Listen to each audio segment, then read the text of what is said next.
The first thing I saw when I walked into my aunt's memorial dinner was my own name printed on a cream place card beneath the words, household support. It was waiting for me beside the service door, half hidden behind a stack of folded napkins and the silver stand where the waiters kept empty wine glasses. The main table glittered in the center of the room under my Aunt Beatrice Ward's portrait. 12 family place cards, 12 crystal water goblets, 12 heavy white roses arranged around the gold-rimmed china she had saved for holidays. My seat was not there. After 6 years of bathing her, lifting her, feeding her, sleeping in the next room in case she called out in pain, the Ward family had decided that on the night they honored her, I would sit where the staff stood and leave before they discussed the future.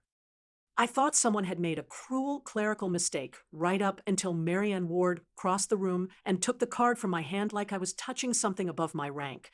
She did not lower her voice. She wanted the cousins, the donors, the priest, the caterers, and every woman who had ever watched the Wards rehearse virtue to hear her clearly. Elena, this part of the evening is for family only, she said, laying the card back beside the service door as neatly as if she were setting down a butter knife. You helped Beatrice. We appreciate that. But help is not blood, and tonight we need to keep certain conversations where they belong. The room did what rooms like that always do when a powerful woman chooses humiliation over manners. It went still, not because no one understood what had happened, but because too many people understood it instantly. I looked at Daniel Ward because he had promised me 3 nights earlier that no one would turn the memorial into a message. He had held both my hands in the side garden and told me, with the warm, tired face men use when they want credit before they do anything brave, that I would always have a seat wherever Beatrice's name was spoken. He did not defend me now. He glanced at the seating chart clipped to the maitre d's stand, then at the floor, then at his mother. That tiny movement told me more than any confession could have. He already knew. Maybe he had known for hours, maybe for days. Maybe long enough to decide that whatever this would do to me was still easier to live with than letting the family see me treated like one of them. The insult kept growing because Marianne did not stop at the place card. When I moved toward the main table anyway, one of the servers stepped into my path with an apology he had clearly been coached to hate himself for giving. Marianne smiled at him as if he were doing excellent work. Then she turned back to me and said the sentence that split the room open for me in a completely different way. Please don't make us explain this twice. Once dinner is cleared, you're free to head home. Family business begins after dessert. It was not only that she was putting me with the staff, it was that she was removing me from the future. They were not just disrespecting the woman who cared for Beatrice. They were rehearsing a new story in which I had never belonged at the table in the first place. That was when I noticed what was missing from the sideboard behind my aunt's chair. For every important dinner in that house, Beatrice kept a red leather ledger she called her dinner book. Guests thought it held menus and wine notes. I knew better. She wrote down what people said when they thought the room belonged to them. She wrote who reached for money first, who flinched from truth, who performed tenderness only after witnesses arrived, who thanked the cook, who ignored the nurse, who lied politely, and who lied with appetite. During her last lucid winter, she had pressed my hand over that book and told me, if this family ever decides memory is a decoration, make them read what they tried to eat in private. The red book was gone now. And what the room did not know was that I had spent the last year helping her copy its most important pages because she no longer trusted people who loved her only in public. I left before dessert, not because Marian had dismissed me, but because I finally understood the scale of what they were trying to do. As I stepped into the dark side hall, my phone vibrated with a message from Daniel. Please don't turn this into a scene. Let me get through tonight, and I'll take care of you privately. Tell me honestly, if a man watched his mother erase you in public and then texted you that, what would you call him? I stared at those words until they blurred. Not take care of the truth. Not fix what his mother had done. Not say I belonged. Take care of me. Like a problem. Like a woman who had become awkward because she remembered too much. I looked back through the dining room doors at Beatrice's portrait, at the main table, at the empty place where the red book should have been, And I knew two things with perfect certainty. The humiliation was deliberate, and before the week was over, I was going to force that room to learn what my aunt had seen in every one of them. Beatrice Ward was my mother's oldest sister, though Aunt never quite described what she was to me. When my mother died, I was 16 and suddenly too old for pity but too young to understand how quickly grief turns a girl into unpaid emotional labor for anyone with a bigger house and a softer voice. Beatrice took me in before the casseroles stopped arriving. She gave me the blue room at the end of the East Corridor, handed me a ring of keys that had more history than money attached to them, and said I was free to cry in her house as long as nobody mistook crying for surrender. She was not gentle in the decorative way rich women are expected to be. She was practical, funny, impatient with performance, and almost offensively observant. She could tell if someone was lying from the way they buttered bread. She taught me how to lay a table, how to read a balance sheet without sounding impressed by numbers, how to thank the cook before the host, and how to tell the difference between being welcomed and being used. Long before I became her caregiver, I became her witness. Beatrice loved dinner tables because people reveal themselves when they believe the plates, flowers, and lighting have made them safe. She started the Red Dinner Book when Daniel was in prep school, and Marianne was still young enough to think manners could hide ambition forever. At first, the entries were sharp little jokes. Marianne praised the soup before tasting it. Dangerous woman. Daniel asked for trust money wine and drank house red instead. Good. But as the years passed, the entries grew more exact. Which donor wanted her image without her politics? Which nephew suddenly visited after a property rumor? Which cousin apologized only when inheritance came into view? She never showed the book to anyone except me. You listen the way a locked room listens, she once said, tapping my forehead with the spine. That's rarer than loyalty. When her first stroke hit, the family responded in ways that now feel almost embarrassingly consistent with the memorial dinner. Marian took charge of calendars, calls, florists, doctors, and public language. Daniel took charge of reassuring everyone that the Ward family remained strong, united, and grateful. I took charge of the actual woman who had lost half the strength in her left side and most of her patience for liars. I learned how to lift her from bed without making her feel lifted. I learned which tea eased the tremor in her hand when she could no longer sign her name cleanly. I learned that humiliation becomes physical when an adult who once ruled a room has to ask for help reaching the bathroom. I also learned who stayed. Staff stayed. Two old friends stayed. I stayed. Marian visited with lilies and schedules. Daniel visited with guilt and expensive fruit.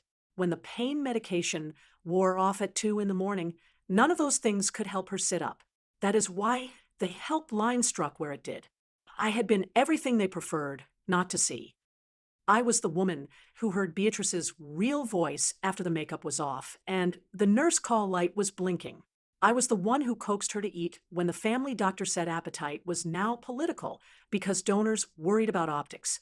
I was the one who watched Marianne insist on tasteful silence while Beatrice, slurring but lucid, asked why tasteful silence always seemed to benefit the same people. Daniel used to joke that I knew the old house better than anyone born in it. He said it admiringly then. He said it the way men compliment women when our competence protects them from consequence. More than once he told me, when this is over, everyone will know what you did for her. Looking back, I hear the phrase differently. He never said they would honor it, only that they would know. For a few years, I let myself believe knowledge would be enough. Beatrice had funded a small community supper program through the Family Foundation, and I helped build it because it matched the version of her I loved most, practical generosity, no gala language required. We fed women who had aged out of shelters, girls who needed one steady hot meal after school, caregivers who had stopped eating properly because everyone else came first. I wrote the early schedules by hand. I handled school kitchens, suppliers, volunteer headaches, and church basements that smelled like bleach and boiled coffee. Daniel loved the finished photographs, and Marian loved saying the word family nurtured dignity at every table. Neither of them loved the fact that the program worked because I knew how to talk to women who had already learned not to trust beautiful promises. When donors visited, Marianne increasingly stepped between me and the camera. Operational faces complicate the brand, she told me once, smiling so hard it barely counted as one. Beatrice noticed all of it, of course. She saw which brochures softened my role from builder to coordinator to support. She saw Marianne test tiny edits the way elegant people test poison in perfume doses. She saw Daniel promise me later every time credit threatened to become visible enough to cost him something. She began adding coded marks in the red dinner book whenever an insult was too small to protest publicly but too deliberate to ignore. A small square when Marianne erased a name, a red dash when Daniel asked for my labor, and then thanked the family in public. A circle when someone tried to turn care into inheritance theater. During one long winter evening, when pain had stripped Beatrice of whatever patience remained for diplomacy, she made me read the marked pages back to her. When I finished, she said, "They will try to make your usefulness look interchangeable the moment they need your silence. Don't ever confuse being needed with being protected." The last month before she died was the clearest she had been in years, and the cruelest in a different way. She knew time was closing. So did Marianne and Daniel. The house filled with lawyers' envelopes, floral samples, whispered calls, and that particular polite haste families use when grief has already been divided into management tasks. Beatrice stopped pretending not to hear it. One afternoon, after Daniel had left the room claiming traffic and Marianne had left claiming a donor emergency, Beatrice asked me to bring her the red book. Her fingers shook as she turned to the back pages. There, in handwriting rougher than I had ever seen from her, she wrote 3 final entries while I steadied the paper. One about Marianne. She confuses hosting with love. One about Daniel. He wants blessing without witness. And one about me. If they ever reduce Elena to service, they are confessing that service was the only real love in this house.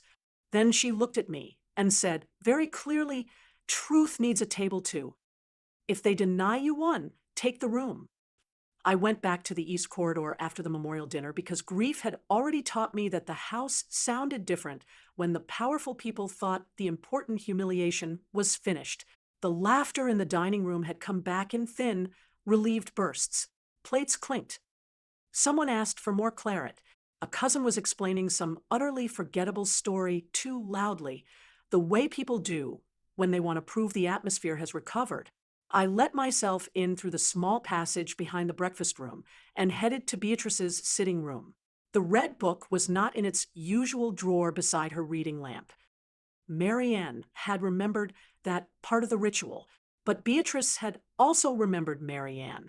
Taped beneath the drawer's false bottom was a smaller black notebook I had helped her assemble page by page over the last year using carbon copies and torn-out duplicates from the original ledger. Not everything was there. Enough was. The first copied entry that night was dated 8 months before Beatrice died. Marianne asked if Elena could be made less central in public. Says grief is easier to manage when roles are clarified. Daniel did not object. He asked whether the supper program can survive if donor language changes. Elena was upstairs heating broth while they planned the shape of her disappearance. My hands started shaking, so hard I had to sit on the carpet beside Beatrice's chair. The second copied entry was even worse because it proved the humiliation had been rehearsed. Menu tasting. Marianne suggested Elena could be thanked with staff. Daniel laughed and said no one notices the woman carrying the house as long as the house looks composed. I kept my face still. I will not forget the sentence.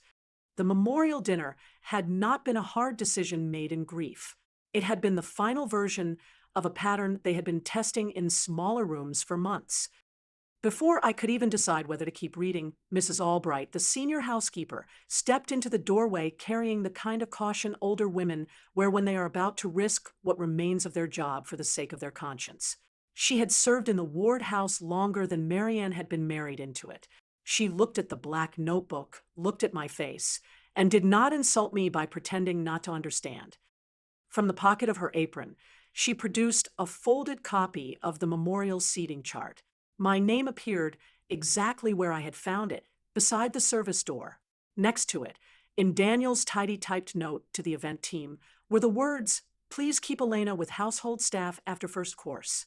Family discussion to follow dessert. Avoid confusion." That was my first clean strike of evidence. What they did. The second strike arrived before midnight. Daniel, perhaps realizing the evening had not ended as quietly as he hoped, left me a voice memo instead of another text. I did not listen to it right away. I knew his voice too well in apology mode. Still, I pressed play while I sat on the floor beside Beatrice's bed. He sounded exhausted, affectionate, and frightened of losing a version of himself he had never earned. "Elena, please don't force this into something uglier than it already is," he said. "Nobody is saying you didn't matter to Aunt B. But if you stay in the family discussion tonight, everyone starts asking what she promised you. My mother is trying to protect the house. I was trying to protect you from becoming the story. Let me fix your title privately. Don't make me choose between you and them in front of people who fund everything." I replayed that line 6 times. Don't make me choose between you and them. He had already chosen. He was only angry that the choice might now have witnesses. What they knew. At 9:14 the next morning, Mary Ann's office sent donors a thank you note for attending a deeply intimate ward family remembrance. Attached was the draft program for the Beatrice Ward Legacy Supper launch. Sabrina Holt's photograph was on the second page in cream silk and pearls. Her name appeared under a new heading, Legacy Integration Lead. Mine did not appear anywhere, not under program design, not under operations, not under acknowledgments. I checked twice because my hands were shaking. 3 hours after Marianne called me help, the family had already printed the next woman they wanted the donors to remember. By noon, the humiliation had turned mechanical. My badge flashed red at the foundation office. The volunteer drive threw me out with access denied. 10 minutes later, a local society column posted a soft little item about a long-serving household aide stepping back after becoming emotionally overwhelmed by the death of her employer. That was the move. Seat me with staff at dinner, remove my name by morning, lock my badge by lunch, and then tell the town I was too fragile to continue. If you have ever watched people edit a woman out in real time, you know how fast it happens once they decide the room will let them. That afternoon, Lydia Chun, the program's operations director, texted me 5 words, "Meet me behind the commissary." Lydia did not waste a second pretending this was about my feelings. She opened her laptop on a flour sack and pulled up the donor deck history. Version 1, my name under program design and field build.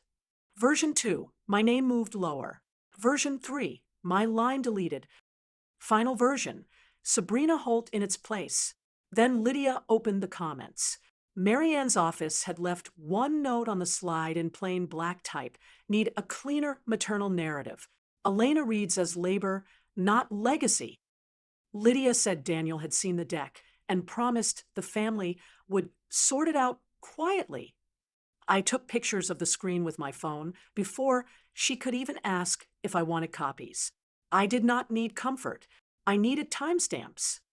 Lydia closed the laptop and said, "Then stop talking to them like this is personal. Start talking to the room like this is sequence." That evening, I took the black notebook to Dr. Miriam Voss, one of Beatrice's oldest friends and the first donor who funded our supper program when it was still a borrowed van and 3 folding tables. Miriam read the copied entries. Then she listened to Daniel's voice memo.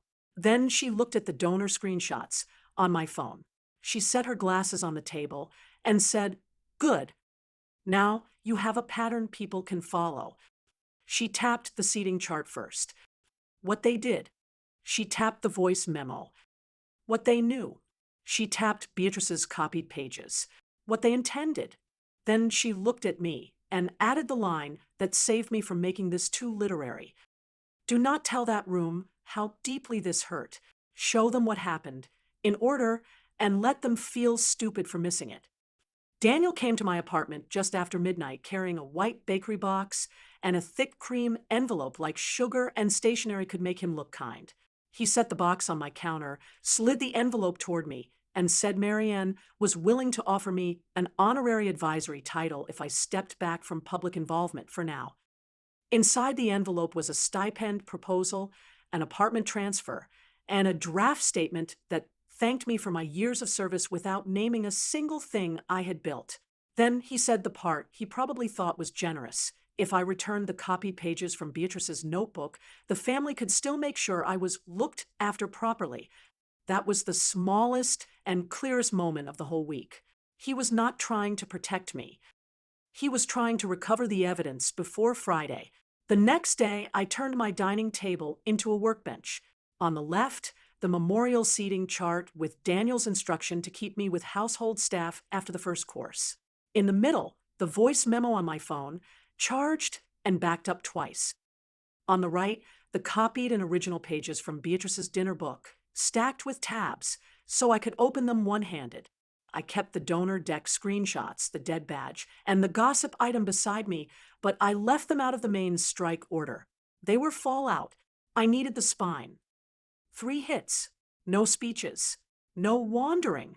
1 room, 1 sequence, no place for Marianne to hide inside tone. By Friday morning, the room was already building itself. Miriam texted that she would sit near the front. Lydia texted me the final donor deck timestamp in case Marianne tried to deny sequence. Mrs. Albright said she would answer 1 direct question, and no more. I wrote exactly 9 lines on an index card and threw away the first 3 versions because they sounded too noble. I did not need noble. I needed simple. Show them the place card. Read Daniel's note. Play Daniel's voice. Open Beatrice's book. Then stop and let the room do its own math. Friday evening arrived with all the theatrical confidence rich families borrow from florists. The Legacy Supper launch was held in the small glass conservatory behind the Ward House, transformed for donors with long harvest tables, pale candlelight hand-lettered menus, and projected photographs of Beatrice handing soup ladles to children who had no idea their memories were now being processed into brand equity. Sabrina Holt stood near the podium in cream silk, ready to inherit a public softness she had never once earned in a back kitchen. Marianne opened the event by calling Beatrice the heartbeat of every generous table we have ever set. The hypocrisy was so polished it almost slid past the skin. Daniel followed with a toast about continuity, gratitude, and the women who quietly sustain family values. I heard the word quietly and nearly laughed. That was the family prayer. Always be useful, be invisible, call the arrangement grace. When the serving staff brought out the first course, Marianne announced that before the main presentation, Sabrina would offer a few words about carrying Beatrice's legacy forward. That was my cue. I stood before Sabrina, reached the podium, and walked to the center aisle holding the cream memorial place card in one hand and the red leather dinner book in the other.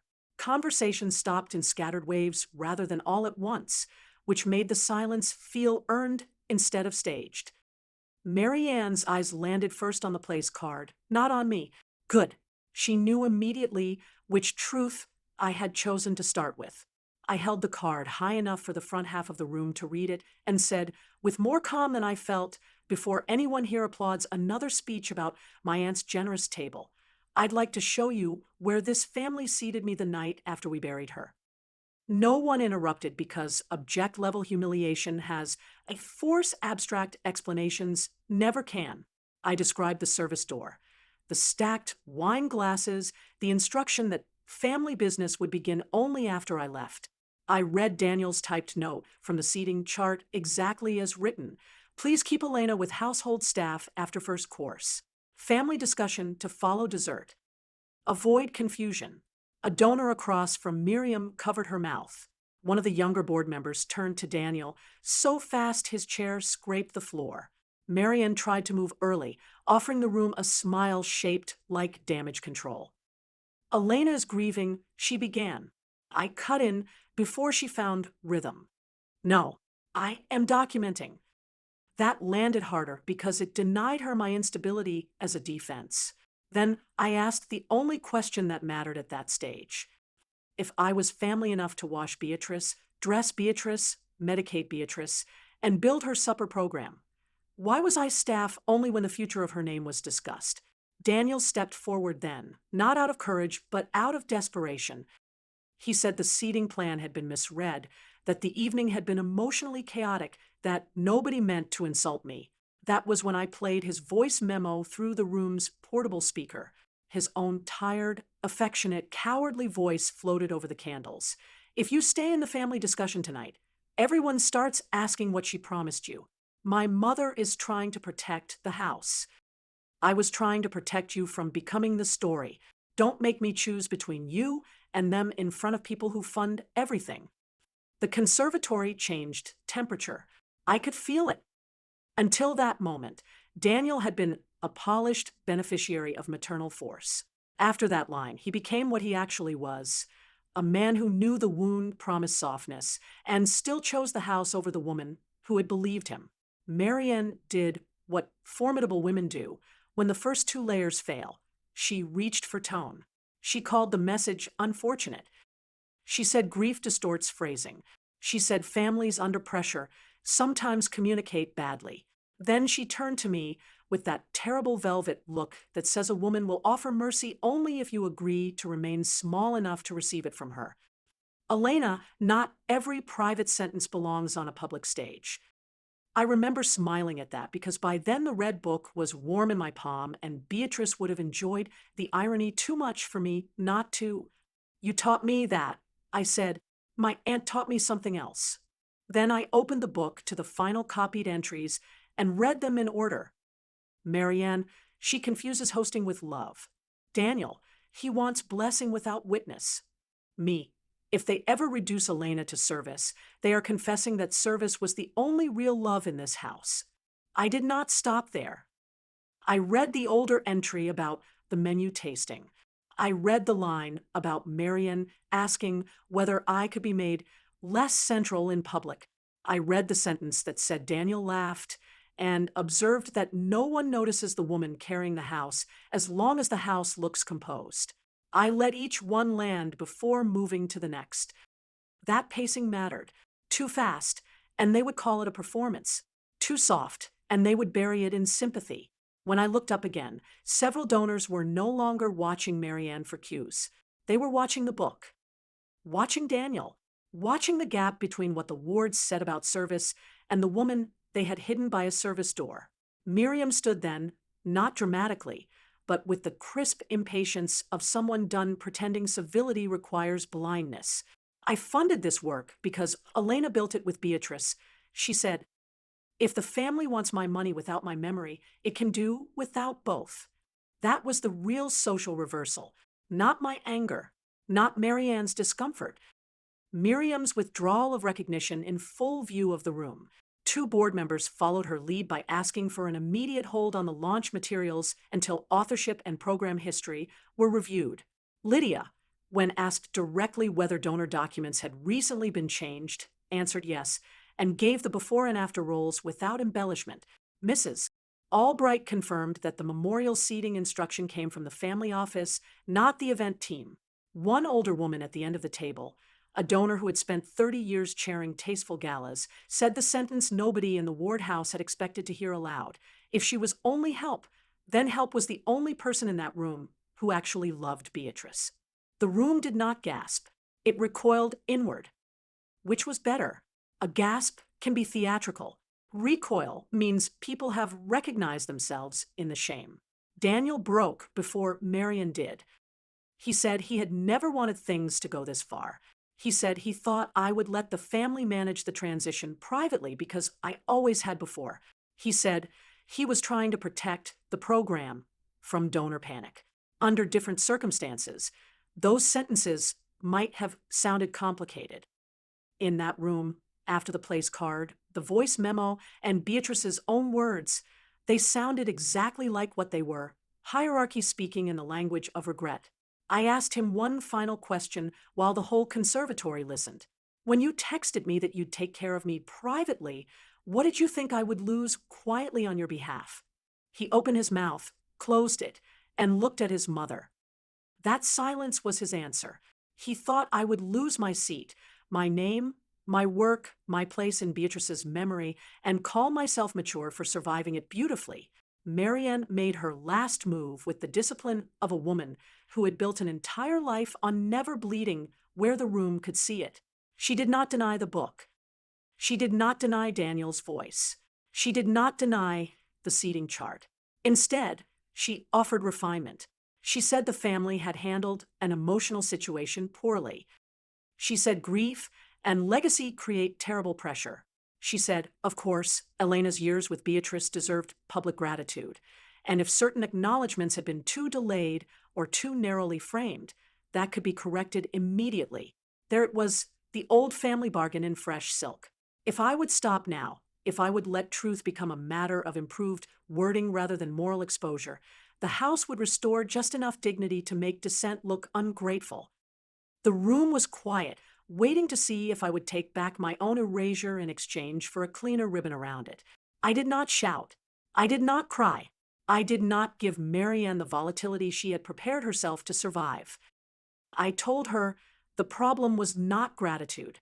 The problem was that the family had looked at 6 years of labor, loyalty, and love and decided it could be restaged as servitude the moment public control required it. I told Daniel the problem was not his weakness in one difficult evening. The problem was that he knew exactly what my place in Beatrice's life had been, promised to protect it, and still asked me to disappear gracefully so the house could keep its donors comfortable. Then I said the line I had been building toward from the service door onward. I was never the help. I was the person who loved her when nobody was being watched. No one in that room could improve that sentence by calling it emotional. It was too factual. Marian tried once more, but now even her elegance sounded exhausted. She offered me an advisory title, a public tribute, restored access to the program, and input on Beatrice's archive. Every part of the offer was designed to pull me back inside a structure that had just confessed what it believed I was worth without witnesses. I refused all of it, not because I wanted revenge more than work, but because accepting restoration from the same hands that had staged my removal would turn the whole night into another Ward story about private generosity correcting female distress. I said the program should continue, but not under a lie that called authorship collective only after theft was exposed. I said Beatrice's dinner book, and my records would be placed with an independent archive. I said any future public description of the supper program would either name its true build or proceed without my silence. Then I closed the red book and stepped away from the center aisle, as if I were finally putting down a weight that had only become visible once the room was forced to feel it too. What happened next mattered, because it turned shame into consequence. The launch presentation was canceled before Sabrina reached the podium. The board chair announced an immediate review of the program materials and a temporary pause on donor solicitations tied to Beatrice's legacy until the record was corrected. 2 donors told Marianne, in the measured tones of people too rich to raise their voices, that no family committed to service should ever have needed a service door to control a caregiver's dignity. Lydia got her access restored before midnight. The gossip column quietly deleted its item by morning. Daniel lost the chairmanship everyone had been preparing to hand him, not because I demanded it, but because the room had finally seen the man behind the polished air story. Marian did not collapse. Women like her never do in public, but for the first time since I had known her, she looked like someone who had discovered that control and moral authority are not the same inheritance. I left through the conservatory garden with the red book under my arm and Beatrice's house keys in my coat pocket. The air smelled like damp lavender and extinguished candles. For a moment I stood beside the gravel path and let myself feel the size of what had ended. I had lost the fantasy that care guarantees belonging. I had lost the weak hope that Daniel's love for my usefulness might someday mature into courage. I had lost the last version of the Ward house that could still claim my loyalty without earning it. But what I had not lost was clearer and, in the end, more valuable. I still had Beatrice's voice. I still had my own. I still had the memory of every woman and girl who had trusted me because I showed up without requiring performance in return. I still had the truth that the family needed my labor close and my identity far away because my existence exposed exactly how little of their public virtue had ever been self-generated. 3 weeks later, the first corrected public statement went out. It named me plainly as the builder of the supper program alongside Beatrice Ward. It named the memorial incident as inappropriate without dressing it up as confusion. It named the launch review as ongoing. Miriam called to tell me the wording was cleaner than she expected and still not enough to buy back what the family had spent years trying to take. We both laughed, not kindly, not cruelly either, just clearly. I did not go back to the Ward house except once during the archive transfer, when I stood in the empty dining room and looked at the place where my aunt's portrait had hung during the memorial dinner. The service door was still there. The main table was still there. But the old arrangement had been broken in the only way that mattered. Everyone who had seen it now knew what it meant. By autumn, I stopped introducing myself as Beatrice Ward's caregiver unless I was speaking to someone who understood that caregiving is not a lesser form of belonging. In most rooms, I said something simpler and truer. I built the supper program. I kept the record. I loved the woman they tried to turn into a public virtue after refusing to honor the private truth of her life. The title that finally fit me was not heir, not helper, not support, not household. It was witness. Witness to what the family had tried to erase. Witness to what Beatrice had seen in them long before I was ready to admit it. Witness to the fact that women are always asked to confuse endurance with dignity until one of us decides to take the room instead of the insult. And on the nights when the whole thing still hurt in the old animal way, I opened the red book to the last page and read the sentence she left me there. Truth needs a table too. This time it had one. I knew then that silence would never protect me again.